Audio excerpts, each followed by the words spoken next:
Europe is a nice place with some really great people, but man, do we love to throw things away. In fact, the average European junks about 525 kilograms of waste each year. I mean, that's a whole lot of stuff. And much of it really is stuff as opposed to waste. Useful stuff, worth money. All in all, it's just a waste of waste, isn't it? It's pretty hard on your back too. So, what can you do about it? Stay tuned. OK, so you've got your half a ton of waste, which might not make you half a ton of money, but it could make you some. And off we go. A lot of the stuff in the bag is pretty useful as it is. Some bottles just need a wash-up and a new cap.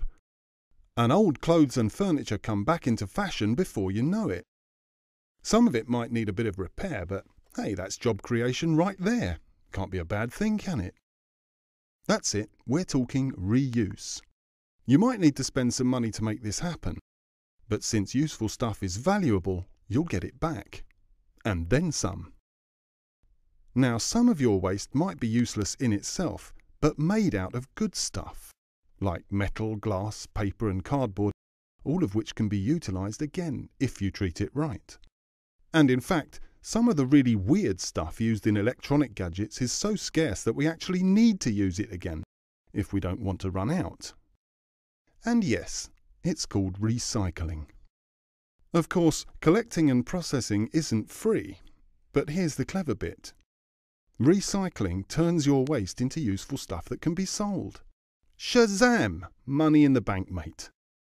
And as if by magic, new jobs will appear as well. So, how's your back then? Better, eh? Looking good. OK, let's go. Let's have a look at what's left in the bag. Food leftovers, used cooking oil, some wooden paper, lots of plastic and smelly stuff like cat litter and used diapers that sadly can't be reused or recycled. Or can it? Actually, it can. If you burn it to generate power and heat buildings, and collect the biogas to use as fuel, it might not smell of roses, but hey, this is useful stuff. Of course, you need to make some initial investments, but in the long run, burning waste is definitely a whole lot cheaper than burning oil or coal. Same with greenhouse gas emissions. No contest, really. And then there's job creation again.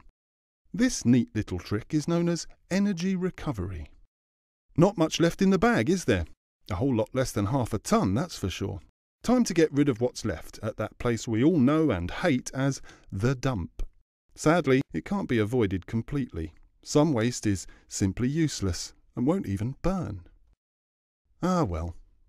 Of course, you don't want poisons lying about, so harmful stuff needs to be securely destroyed or stored out of harm's way. Safety first, of course. And there's job opportunities there as well. But hang on a second.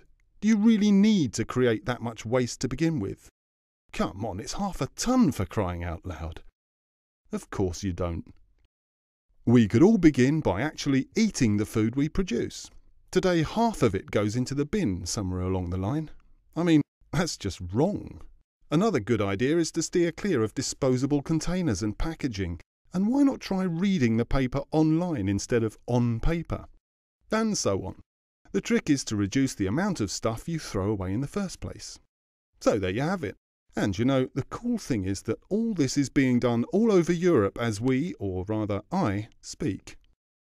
For instance, in Norrköping, Sweden, 4 local fuel and power companies literally live off each other's waste.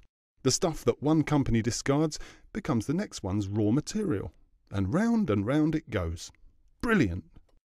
Meanwhile, in Hungary, a mushroom growing company have this really sweet sideline going. An electric power plant fueled by biogas made from mushroom scraps and used growing substrate that produces marketable green power. I mean, how clever is that? And in Cumbria in the UK, the county waste management people have worked with teachers and pupils to turn the Cockermouth School into a sustainable school. This is good news in more ways than one. Not only does the school chuck away a whole lot less than before, but the pupils have become expert reusers, recyclers and reducers in the process. And that's vital. After all, we're not born with sustainability skills. We all need to learn them. It's not like it's rocket science or anything, or it would be Stephen Hawking telling you this and not me. But still, knowledge is power. Green power. So, education and information is a big piece of the puzzle, no doubt. Costly, sure, but then again, you need to create jobs, don't you? I mean, let's face it, wasting your waste is such a waste. If you want to know more about waste as a resource, check out www.wastetoenergy.eu.